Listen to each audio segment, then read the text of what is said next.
नमस्कार दोस्तों, edu orbit में आप सबका बहुत बहुत स्वागत है। हमारा ना बस एक ही सपना है, पढ़ाई को इतना आसान और इतना मजेदार बना देना कि मुश्किल से मुश्किल टॉपिक भी लगे अरे ये तो कितना सिंपल था।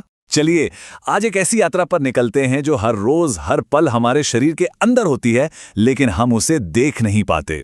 ये हमारे खाने की कहानी है, एक छिपी हुई बहुत ही दिलचस्प दुनिया।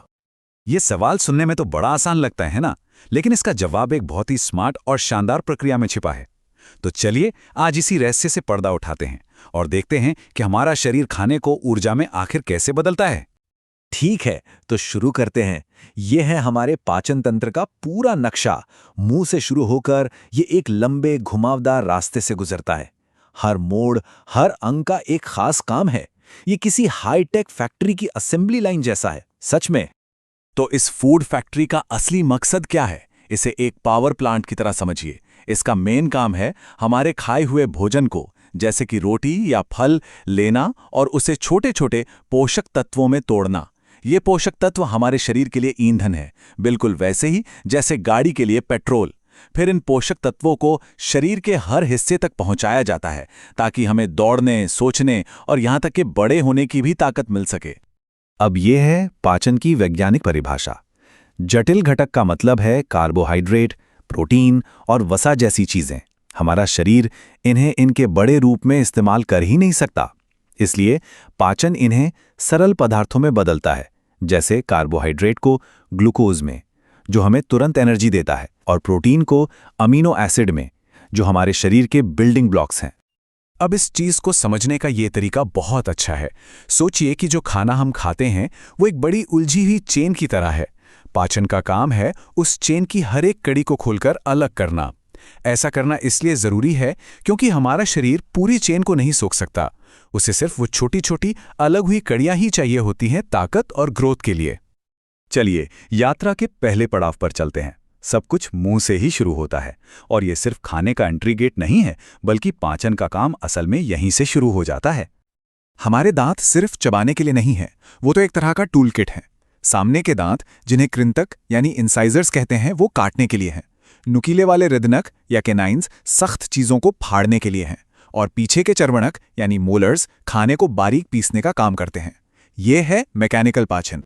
लेकिन रुकिए, कहानी में एक ट्विस्ट है। यहां सिर्फ मैकेनिकल काम नहीं हो रहा है, एक केमिकल हमला भी शुरू हो जाता है। जैसे ही हम चबाना शुरू करते हैं, हमारी लार ग्रंथियां लार छोड़ती हैं। इस लार में खास एंजाइम होते हैं जो रासायनिक पाचन शुरू कर देते हैं। इसे हम महसूस भी कर सकते हैं। कभी रोटी का एक टुकड़ा लेकर उसे थोड़ी देर तक चबाइए, आपको वो हल्का मीठा लगने लगेगा। पता है क्यों? क्योंकि लार में मौजूद एंजाइम स्टार्च को शुगर में बदल रहा है, सीधा हमारे मुंह के अंदर। एक बार जब खाना अच्छी तरह चबा लिया जाता है तो जीभ उसे गले के पीछे धकेल देती है। यहां से ये ग्रासनली यानी फूड पाइप में जाता है, और ये सिर्फ एक पाइप नहीं है, इसकी मांसपेशियां एक लहर की तरह सिकुड़ती हैं, जिसे पेरिस्टालसिस कहते हैं, और खाने को नीचे पेट की ओर धकेलती हैं। और अब हम पहुंचते हैं पेट में। ये एक जे शेप्ड का मजबूत मांसल थैला है जो एक मिक्सर ग्राइंडर की तरह काम करता है। ये फैलता है ताकि इसमें खाना समा सके और फिर उसे मथना और मिलाना शुरू कर देता है। पेट के अंदर एक पूरी टीम काम कर रही होती है। श्लेष्मा यानी म्यूकस इसकी दीवारों पर एक मोटी परत बनाता है ताकि पेट खुद अपने ही तेज एसिड से न जल जाए। हाइड्रोक्लोरिक एसिड खाने के साथ आए हानिकारक बैक्टीरिया को मारता है, और पाचक रस जैसे कि पेप्सिन प्रोटीन को तोड़ने का सबसे जरूरी काम करते हैं। क्या आप जानते हैं, पेट के बारे में हमें ज्यादातर बातें एक बहुत ही अजीब हादसे से पता चली। 1822 में एलेक्सिस सेंट मार्टिन नाम के एक आदमी को गोली लगी, जिससे उसके पेट में एक छेद हो गया जो कभी पूरी तरह से ठीक नहीं हुआ। डॉक्टर विलियम ब्यूमॉन्ट ने उस छेद का इस्तेमाल सीधे पेट के अंदर पाचन क्रिया को देखने के लिए किया। ये एक अद्भुत खोज थी। पेट में करीब 3 से 4 घंटे रहने के बाद खाना अब एक गाढ़े सूप जैसे पेस्ट में बदल जाता है। अब यह यात्रा के सबसे जरूरी पड़ाव के लिए तैयार है, छोटी आंत। जी हां, बिल्कुल सही पढ़ा। हमारी छोटी आंत करीब 7.5 मीटर या 22 फीट लंबी होती है। सोचिए, एक 2 मंजिला इमारत जितनी ऊंचाई, और ये सब हमारे पेट में एकदम कसकर पैक रहती है। इसकी इतनी ज्यादा लंबाई ये पक्का करती है कि पोषक तत्वों को सोखने के लिए भरपूर समय और जगह मिले। छोटी आंत ये सारा काम अकेले नहीं करती। उसके दो बहुत खास दोस्त मदद के लिए आते हैं।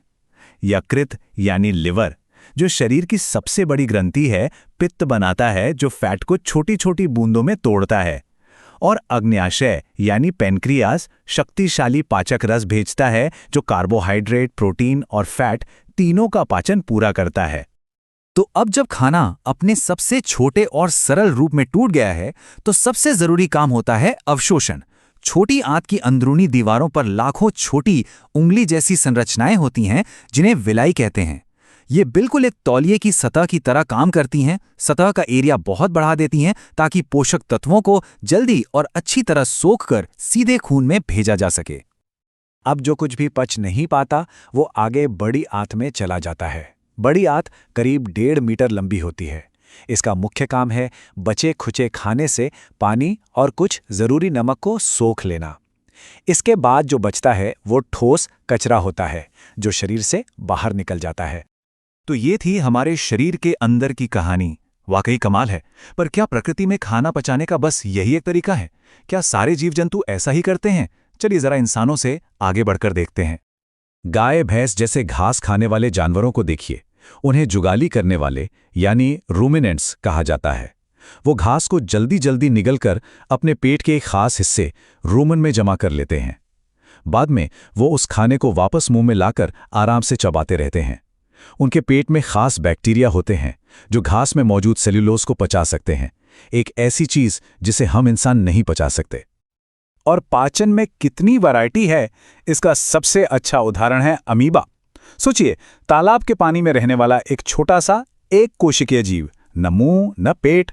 जब उसे खाना दिखता है तो वो बस अपने शरीर का आकार बदलकर उसे चारों तरफ से घेर लेता है और एक फूड वैक्यूम के अंदर ही उसे पचा लेता है। सच में कितना अविश्वसनीय है। तो हमने देखा कि हमारी पाचन यात्रा कितनी जटिल और कुशल है, और ये हमें एक आखिरी सवाल पर लाकर खड़ा करता है। अगर हमारी ये मशीन इतनी अच्छी है तो क्या इस बात से फर्क पड़ता है कि हम इसमें किस तरह का ईंधन डाल रहे हैं? इस पर सोचिएगा जरूर, क्योंकि दुनिया की सबसे अच्छी मशीन भी अच्छे ईंधन से ही ज्यादा लंबी और बेहतर चलती है। अगली बार तक सीखते रहिए।